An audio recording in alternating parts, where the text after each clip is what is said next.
How to change profile avatar or profile picture on Kimi AI. Hi everyone, welcome back to Wake&Tech. Today in this video, I'm gonna guide you through the step on how you can easily change your profile avatar on Kimi. First of all, launch open the Kimi AI application on your smartphone or tablets and make sure that you're logged in. Once you're inside, go to the upper left corner and tap on the 3 horizontal menu button.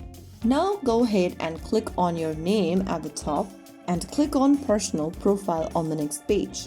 Underneath Edit Profile, you'll see your current avatar. Click on it. And now you can choose a different photo of yours that you want to use as your profile picture for Kimi AI. After you make a selection, click on Done at the bottom right and then crop your image like how you want it to appear in your profile and click Confirm at the bottom right corner.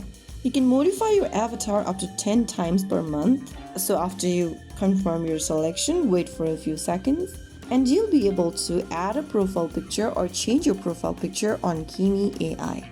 Cute, isn't it? So that is how it's super easily done. If you found the video helpful, don't forget to like, share and subscribe to our channel. I will be back again in the next video. Thank you for watching.